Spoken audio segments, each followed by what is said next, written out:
아멘, 아멘. 오늘은 거룩함이 예배의 본질입니다 라는 주제로 에베소의 말씀을 통하여 은혜를 나누려고 합니다.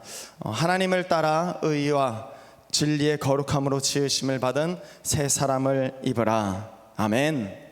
이 말씀은 오늘 나눌 말씀의 핵심이기도 합니다. 거룩함으로 지어진 새 사람은 말씀을 듣고 그 말씀대로 행하는 삶이 되어질 때 시작되어집니다. 거룩함으로 지어진 새 사람이 되시기를 축복합니다.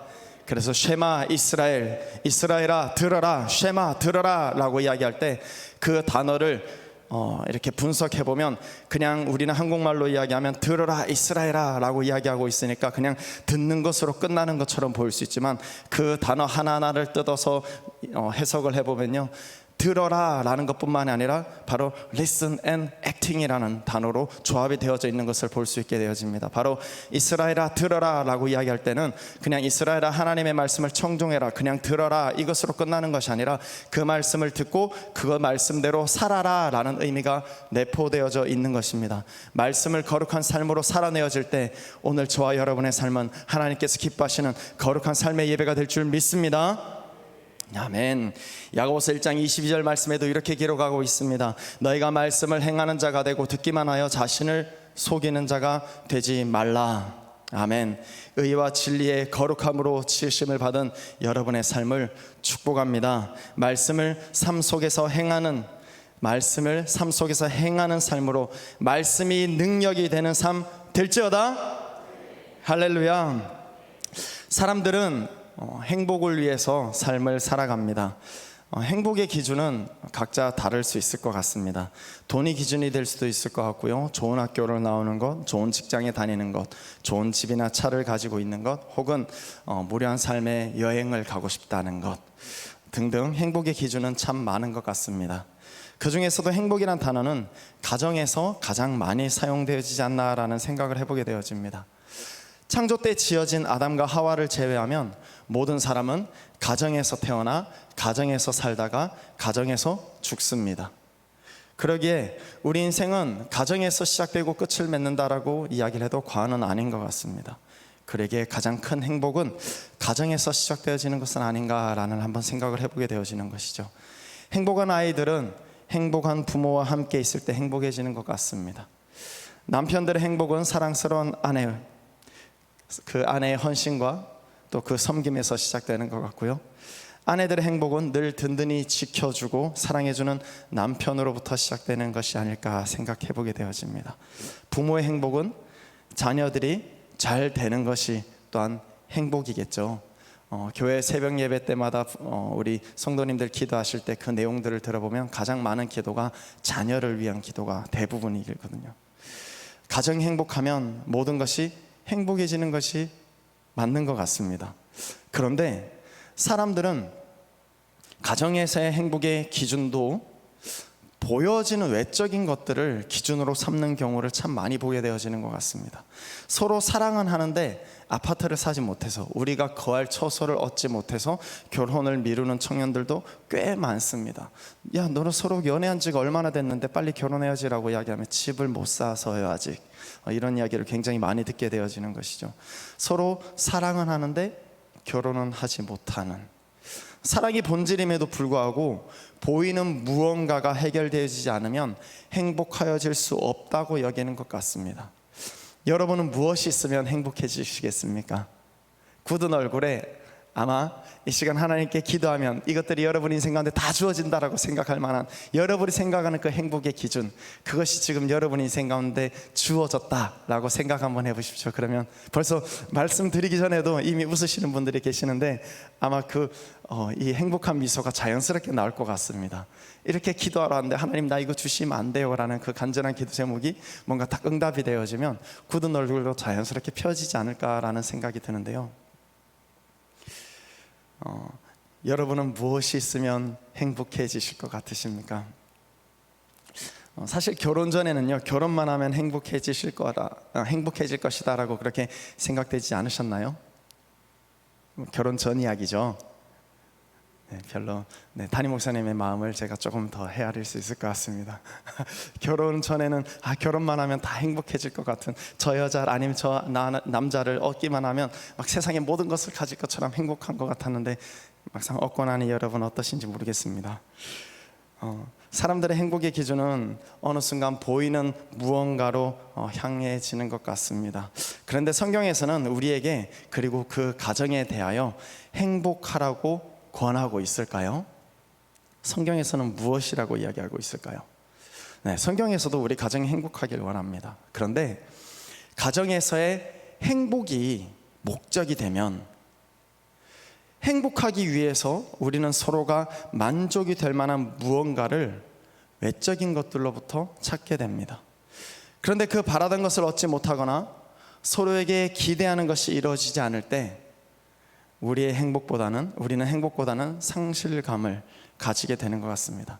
그래서 성경은 행복을 목적으로 교회를, 우리 개인을, 가정을 만드신 것이 아니라 행복을 뛰어넘는 더 큰 가치 있고 존귀한 하나의 목적을 가지고 우리를, 또 교회를, 가정을 만드셨다고 우리에게 알려주고 있습니다. 성경이 말하는 그것은 무엇일까요? 오늘 거룩함이 예배의 본질입니다 라고 이렇게 주제를 말씀드렸었는데요, 그 안에 답이 있습니다. 그것은 바로 거룩입니다. 여러분 거룩하십니까? 아멘이시죠? 이건 정확하게 해야 될 것 같습니다. 여러분 거룩하시죠? 네. 하나님께서는 꾸준히 이스라엘 백성들에게 내가 거룩하니, 나는 거룩하니 너희도 거룩하여라 라고 말씀하시고 계십니다. 인생의 가장 중요한 것은 구원받은 천국 백성인가 라는 것이며, 두 번째로 가장 중요한 것은 하나님의 자녀로 천국을 소망하면서 살아갈 수 있는 예배자의 삶일 것입니다. 첫 번째는 뭐라고요? 구원. 두 번째는요, 바로 신앙생활입니다. 하나님께서 우리를 부르셨을 때 행복하라고 부르신 것이 아니라 우리로 하여금 거룩하라고 부르고 계신다라는 것이죠. 신앙생활의 기준은요, 행복이 아니라 거룩함입니다. 그런데 많은 사람들은 행복을 위해서 예배자가 되려고 합니다. 교회에서의 삶이 세상으로 펼쳐져 나가야 하는데, 세상에서의 삶이 어느 순간 교회로 들어와 교회도 복이 중심이 되어져 있고 행복이 중심이 되어져 있는, 그것을 통한 행복의 삶이 중심이 되어 있는 그런 인본주의적 그런 신앙이 팽배져 있는 모습들을 현재의 교회에서 참 많이 보게 되어지는 것 같습니다. 하나님께서 저와 여러분을 죄에서 건져주시고 하나님 나라를 선물로 줄 때, 행복으로는 천국 갈 수 없지만 거룩하면, 의의 자녀가 되면 천국을 누릴 수 있도록 해주셨다라는 것입니다. 할렐루야. 그래서 애굽 땅에서 종살이하던 이스라엘 백성들을 광야로 불러내어 가나안 땅에 들어가게 하실 때 가장 많이 하나님께서 언급하셨던 것은 내가 지켜주니 안전해라, 평안을 누려라, 행복해라 라고 명령하신 것이 아니라 내가 거룩하니 너희도 거룩하라 라고 말씀하시고 계신다라는 것입니다. 우리가 올바른 신앙생활과 행복한 가정생활을 하고 싶고 행복한 삶을 추구하려면 우리는 행복을 목적을 두고 사는 삶이 아니라 하나님의 거룩하심을 드러내는 삶을 살기로 작정할 때 행복해질 수 있다는 것입니다. 할렐루야. 하나님께서 우리를 바라보실 때 우리의 행복한 어떤 삶을 바라보고 계실까요? 아니면 거룩한 삶을 바라보고 계실까요? 하나님의 관심은 어디에 있다라고 생각되어지십니까? 하나님께서는 우리 손에 가진 그 무언가에 대한 관심이 있으신 분이 아니십니다. 우리가 얼마를 가졌던 어떤 것들을 가지고 있는지, 그 가지고 있는 그 손을 바라보지 않으십니다. 어떻게 이 악하고 거스른 이 세대 속에서 하나님의 자녀답게 거룩하게 살아갈 수 있느냐에 대한 깊은 관심이 있으십니다. 교회의 가장 작은 모형은 바로 가정입니다. 하나님께서 그렇게 교회를 세우셨습니다. 하나님의 교회가 온전히 세워지기를 바라는 마음으로 사도 바울도 오늘 본문을 기록하고 있는 것입니다.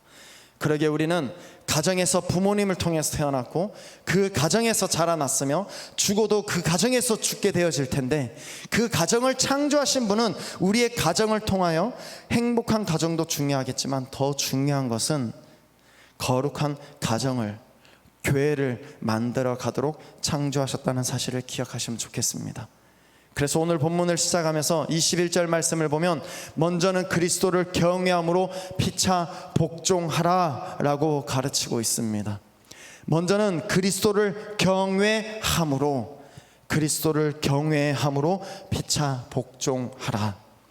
본문이 부부와 자녀와 또 부모에 대해서 나누는 것 같지만 여러분께서 아시는 바대로 에베소서 또 빌립보서 또 골로새서는 사도 바울이 옥중에 있을 때 지은 책입니다. 바로 옥중서신입니다. 즉 마지막 유언과도 같은 언제 죽을지도 모르는 그 상황 가운데 가장 절실하게 쓰여진 내용 중에 하나가 바로 에베소서, 빌립보서, 골로새서 이렇게 세 가지의 책입니다. 바로 옥중서신인 것이죠. 그 유언과도 같은 에베소서에서 가정 생활에 대한 윤리적인 교훈을 나누려고 과연 오늘 본문을 기록했을까요? 사도 바울은 그의 글에서 보면 늘 나타난 내용이 복음이며 구원받은 자들이 추구해야 될 삶에 대해서 기록하고 있습니다. 곧 유언으로 하나님께서 사도 바울의 삶을 통해서 우리에게 전달해 주시는 그 메시지는 삶 속에서 예배자로 살아가는 삶이 무엇인지에 대해서 오늘 본문을 통하여 가르쳐주고 있는 것입니다. 하나님을 경외하는 것이 먼저이고 그 다음이 서로 복종하고 섬기는 것이라고 이렇게 말씀해 주시고 계시는 것이죠.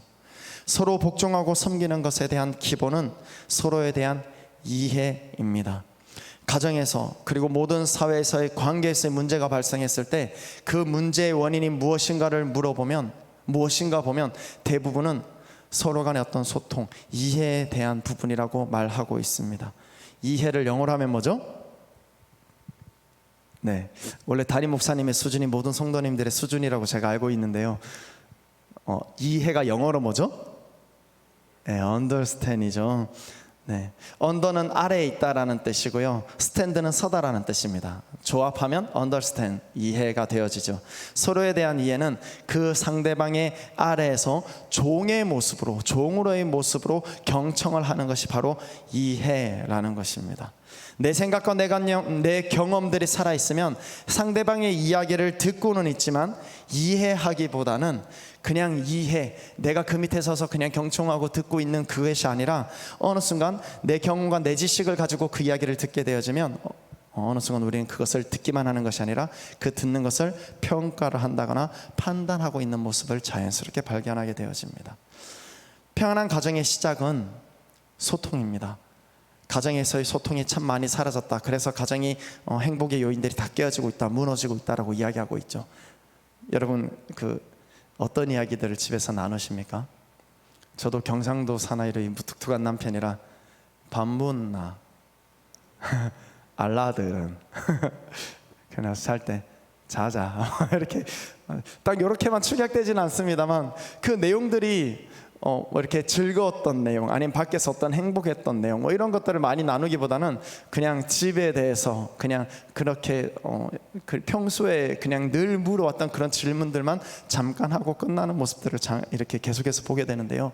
이런 소통이 없어지면 가정은 행복하기 힘들다, 깨어지기 쉽다라고 그렇게 이야기를 하고 있죠.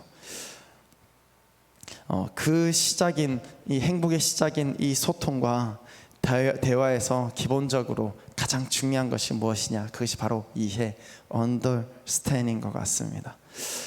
그러나 그보다 더 중요한 것은요, 하나님을 경외하는 것이 더욱 중요하다고 오늘 본문 21절은 우리에게 말하고 있습니다. 그리고 나서 22절 말씀부터 보면 아내들에게 이렇게 이야기합니다. 남편에게 복종하라. 남편들은 아내 사랑하기를 그리스도께서 교회를 사랑하시고 그 교회를 위하여 자신을 주신 것 같이 하라. 결국은 아내의 복종을 통해 남자들이여 그 아내를 위해서 죽어라 라고 말씀하시고 계시는 것입니다.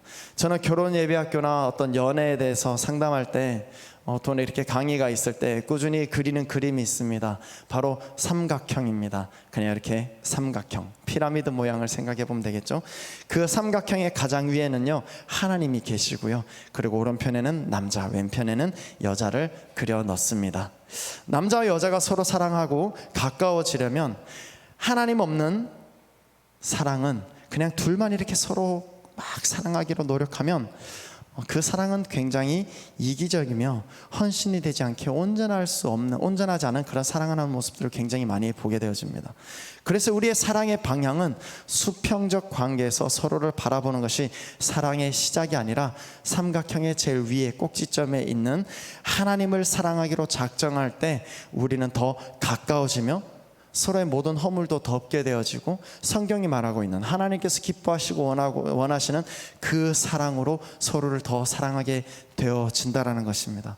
결국은 가정의 머리에 하나님께서 계셔야 그 가정은 거룩하여지고, 그 거룩함이 드러날 때에 하나님께서 기뻐하시는 교회가 세워지고 우리의 가정은 행복을 맛보게 되어진다라는 것입니다. 여기에서 중요한 포인트가 있는데요, 바로 그 삼각형에는 하나님과 남자와 여자만 존재합니다. 즉 하나님과 남편과 아내만 존재하고 있습니다. 성경에 보면 내 부모를 공경하라고 하는데 왜 부모는 빠지고, 부부가 서로는 왼수지만 자녀들 때문에 산다는 사람들도 얼마나 많은데 왜 그 중요한 자녀들은, 매일 새벽마다 기도하는 그 자녀들은 왜 빠져 있냐라고 물을 수 있는데요, 그 이유는 성경적 관점에서 보면 부모는 공경의 대상이고요, 자녀는 가르침과 도움의 대상입니다. 어떤 학자는 이렇게 이야기합니다. 우리 자녀들은 우리 집에 들어온 나그네와 같다고. 여러분이 아마 그와 같으실 것입니다. 부모와 함께 살고 있다가 어느 순간 결혼하고 나면 그 가정에서 독립되어서 나온 나그네와 같은 모습을 보게 되어지는 것이죠. 그러니까 여러분의 자녀는 잠깐 동안 여러분 가정에 머물다 가는 나그네와 같다라고 어떤 학자들은 그렇게 이야기했었습니다. 그런데 부부는, 성경에서 말하는 부부는 한 몸이며 사랑과 신뢰의 관계다라고 그렇게 이야기하고 있습니다. 남자분들께 한번 좀 여쭤보겠습니다. 고부간의 이 갈등에서 여러분은 누구의 편을 들고 계십니까? 누구의 편을 들어야 할까요? 아내는 차를 사야 한다고 이야기하고 있고, 내 엄마는 아파트를 사야 된다, 이것이 더 중요하다라고 이야기하고 있다면, 여러분은 차를 사야 할까요? 아파트를 사야 할까요? 네, 대답 안 하셔도 됩니다. 마음속으로만 생각하세요. 괜히 옆에 사랑하는 아내가 있는데 잘못 말했다가 아침밥 못 얻어 먹습니다. 한국적인 사고방식이라고 하기에는 좀 그렇지만, 유교적 사고방식 안에서는 부모님이 먼저입니다. 그러니까 기독교의 역사보다는 유교의 역사가 굉장히 뿌리 깊이 박혀있는 이 한국적인 모습을 바라보면 저희는 자연스럽게 부모님이 먼저입니다. 그래서 나이가 조금 있으신 분들은 아마도 아까 그 질문 속에서 무엇이 먼저냐라고 여쭸을 때 부모님의 말씀을 들어야지, 그게 지혜로운 거지, 내 아내는 그렇게 동의해주고 따라와줘야지 라고 이렇게 생각하실 수도 있을 텐데요, 성경은 이때 이렇게 이야기합니다. 아내의 말을 들어야 한다 라고 그렇게 가르치고 있습니다. 창세기 2장 23절에서 24절 말씀을 보면, 남자가 부모를 떠나 그의 아내와 합하여 둘이 한 몸을 이룰지로다 라고 말씀하시고 있습니다. 사실은 고대 근동사회에서 결혼을 하면 여자가 남자의 집으로 오기 때문에 본문의 남자가 부모를 떠나는 것이 아니라 육체적으로는 아내가 부모를 떠나 남자의 집으로 오게 되어져 있습니다. 그럼 창세기의 말씀이 틀린 걸까요? 네, 물론 그렇지 않습니다. 아내는 집을 떠나지만 남자는 정신적인 독립을 해야 된다라고 가르치고 있는 것이죠. 아담의 갈빗대에서 만들어진 여자이기에 아내는 그 어느 누구보다 소중한 것입니다. 그래서 한 몸이다라고 이야기하고 있는 것이죠. 여러분, 어머니가 원하는 아파트를 사지 않아도 싸움은 일어날 수 있을지언정 그 부모가 차를 선택한 여러분을 버리지는 않습니다. 바로 부모와 여러분은 피로 연결된 혈연 관계이죠. 그런데 여러분이 차를 선택하지 않고 아파트를 선택해서 아내와 다투고 나서 혹 아내가 떠나게 되면 어떻게 될까요? 네, 완전 남남이 되어버리죠. 부부관계는 혈연을 뛰어넘은 사랑의 관계가 되어져야 하는 것입니다. 그러기에 사람이 가정에서 태어나고 가정에서 살다가 가정에서 죽는데 그 가정의 가장 중요한 핵심 인물은 부모도 아니요 자녀도 아니요 바로 내 사랑하는 남편과 내 사랑하는 아내와의 관계입니다. 교회가 건강하게 세워지는 데 있어서 이 관계는 엄청 중요한 것입니다. 하나님을 경외하는 남편과 아내가 사는 그 가정은 행복을 추구하지 않아도 거룩함을 통하여 하나님께서 행복하게 하십니다. 그래서 성경은 우리를 신부라고 부르고 계시고요, 신랑을 예수님이라고 비유하고 계시는 것입니다. 우리의 복종, 즉 예수님을 신뢰하고 기다렸더니 예수님께서는 우리를 위하여 십자가에 죽으시고 우리를 거룩하게 하시며 구원해 주셨다라는 것이죠. 물론 먼저 우리를 택하신 것은 하나님이십니다. 21절 말씀을 큰 목소리로 우리 여성분들이 한번 읽어볼까요? 22절 말씀입니다. 네, 제가 읽어드릴게요. 아내들이여 자기 남편에게 복종하기를 주께 하듯 하라. 네, 떴네요. 함께 읽어볼까요? 시작.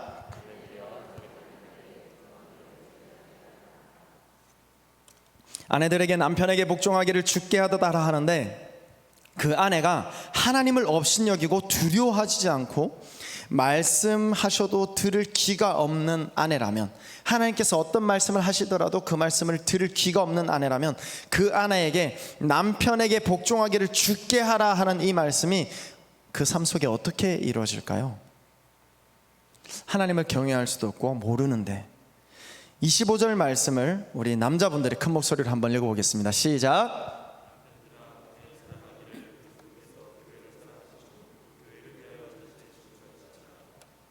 네, 남편들에게 아내 사랑하기를 그리스도께서 교회를 사랑하시고 그 교회를 위하여 자신을 주심과 같이 하라고 하는데, 그리스도께서 교회를 얼마만큼 사랑하셨는지, 그리고 그 교회를 위하여 자신을 주셨다라고, 내 생명을 주었다라고 이야기하고 있는데, 어떻게 주셨는지도 모른다면 이 말씀대로 자신을 죽이면서까지 아내를 사랑하라는 이 메시지가 이해될 수 있을까요? 가정을 디자인하시고 만드신 분은 바로 하나님이십니다. 그 가정에서 행복이 아니라 예배를 통해 하나님의 나라가 세워지도록 하는 것이 하나님께서 가정을 선물로 우리에게 주신 뜻인 줄 믿습니다. 그 하나님께서는 서로 사랑하라는 것보다 먼저 하나님을 사랑하라고 그렇게 우리에게 말씀하시고 계십니다. 하나님을 경외하라고 먼저 말씀하시고 계신다는 것이죠. 그 사랑을 하나님께서 독차지하거나 이기적으로 사랑을 양쪽으로 뭔가 받기 위해서, 남자와 여자로부터 그냥 이기적으로 수직적인 그 사랑을 받기 위해서 하나님을 사랑하라고 이야기하시는 것보다, 사랑하라고 이야기하시는 것이 아니라 부부가 서로 더 잘 사랑하고 아껴주고 생명을 다하기까지 사랑할 수 있도록, 하나님의 사랑을 그들이 알 수 있도록, 어떻게 사랑하는 것이 온전한 사랑인지 알 수 있도록 그 사랑을 알려주려고 먼저 하나님을 경외하고 사랑하라라고 그렇게 말씀하시고 계신다는 것입니다. 예배는 삶이 되어져야 하기에 삶의 예배는 가정생활과 같습니다. 하나님을 사랑하고 가정에서 서로 사랑하는 것, 그것이 곧 예배 생활의 시작이 되어진다는 것입니다. 하나님께서 받으시기 합당한 예배는 가정에서부터 시작됨을 기억하시면 좋겠습니다. 첫사랑을 회복하려면 하나님 사랑이 먼저이겠지만 가정 생활에서의 사랑이 느껴지지 않고 그 사랑을 위해서 서로 헌신하고 노력하지 않는다면 하나님과의 만남인 이 예배에서의 감격도 점점 사라지고 있다는 것을 아마 경험하시고 계실 것입니다. 바라기는 가정에서 하나님을 경외함으로 행복을 꿈꾸다가 서로의 부족함 속에서 좌절과 낭망을 경험하며 외적인 것만을 추구하다가 얻지 못해서 서로 시기 질투하는 그런 질투만 생기는 삶에서 벗어나 하나님께서 주시는 참된 행복을 맛볼 수 있기를 축복합니다. 어떻게 할 때요? 하나님을 경외할 때. 하나님의 거룩한 교회는 하나님을 경외하는 거룩한 가정에서 출발합니다. 하나님의 멋진 행복한 교회를 만들어가는 거룩한 저와 여러분의 삶, 또 가정이 되어질 수 있기를 축복합니다. 무엇보다 사회적으로 노출이 많은 우리 남자분들을 좀 이렇게 격려하고 싶습니다. 가정에서 이 두 번째 머리인 남편들이 하나님과의 관계가 멀면 가정은 온전해지기 쉽지 않습니다. 바라기는 2주 전인가요? 보니까 뒤에 천천클럽 이렇게 광고를 막 하고 있었는데, 지금이라도 가입이 되는지 모르겠습니다만 천천클럽에라도 빨리 가입하시고 말씀을 마음에 새기고 말씀대로 살아가기로 발버둥치는 우리 남성분들이 될 수 있기를 축복합니다. 남편이 바로 서지 못하면 평생 자녀들을 걱정하며 살아야 할 것이고, 사랑의 대상이 되어야 할 아내들은 가정에서 행복이 아니라 걱정과 염려만 가득 안고 살아가게 되어집니다. 잠언 16장 3절 말씀을 우리 남성분들이 한번 큰 소리로 한번 읽어보겠습니다. 시작. 너의 행사를 여호와께 맡기라. 그리하면 내가 경영하는 것이 이루어지리라. 하나님의 말씀이 세상의 이치와는 틀린 것이 많고 이해되지도 않고 그대로 하면 안 될 것 같지만, 그래서 성경은 믿음을 요구하고 있습니다. 믿음의 사람들을 통하여 하나님께서는 자신의 역사를 써내려 가셨다는 그 사실을 기억하시면 좋겠습니다. 우리 모든 것을 맡겨드릴 때, 특별히 하나님을 경외하기로 그렇게 작정할 때 하나님께서 책임져 주십니다. 무엇을요? 우리의 삶, 우리의 가정, 우리의 처한 일터와 사업터까지도 하나님께서 책임져 주십니다. 할렐루야. 그런 남편의 모습 속에서, 하나님을 경외하는 그런 남편의 모습 속에서 자녀들은 신앙의 성숙을 가져올 것이며, 그런 남편의 어쩌면 세상적인 말인지 모르겠지만 백이 되어주시는 하나님으로 말미암아 아내들은 또 안정감을 누리게 되어질 것입니다. 서로 사랑하기로 작정하고 서로 사랑하기 위해서 더 노력할 뿐만 아니라 하나님 보시기에 칭찬받는 그런 거룩한 삶의 예배가 드려지는 가정, 또 여러분의 삶이 될 수 있기를 다시 한번 축복합니다. 오늘 본문 27절 말씀을 우리가 함께 좀 읽어보면 좋겠습니다. 27절 말씀입니다. 제가 읽겠습니다. 자기 앞에 영광스러운 교회로 세우사 티나 주름 잡힌 것이나 이런 것들이 없이 거룩하고 흠이 없게 하려 하심이라. 아멘. 자기 앞에 영광스러운 교회로 세우려고. 그 이전 말씀에 보면 남편이 아내들이 남편들에게 복종해라, 남편들은 아내에 대하여 그리스도가 교회에 대하여 죽음과 같이 그렇게 하라라고 말씀하시면서 이 중간 말씀에 이렇게 말씀하십니다. 자기 앞에 영광스러운 교회로 세웠다. 어떻게 해요? 26절 말씀에 나옵니다. 이는 곧 물로 씻어 말씀으로 깨끗하게 하사 거룩하게 하시고. 물로 씻었다라는 의미가 어떤 의미일까요? 예전에 모든 죄악들, 모든 그 슬픔과 과거의 염려들과 모든 걱정, 염려거리들까지도 물로 씻어버렸다. 즉 세례를 의미하고 있는 것이죠. 베프티스트, 침례교회에서는, 성경에서 사실 베프티스트라고 나옵니다. 그러니까 세례라는 말보다는 침례라는 말이 굉장히 이렇게 좀 멀게 느껴질 수 있지만, 그럼에도 불구하고 침례라고 이야기하고 있는데, 침례는 물속에 완전 잠겨버리는 것이죠. 성부와 성자와 성령의 이름으로 내가 세례를, 침례를 주노라 라고 이야기할 때, 제가 미국에 있는 동안 침례교회에서 사역을 해봤고 또 침례교 학교를 있어봤기 때문에 그 모습들을 굉장히 많이 봤는데, 물속에 그냥 사람을 넣어버립니다. 너의 이전 모습은 죽었다.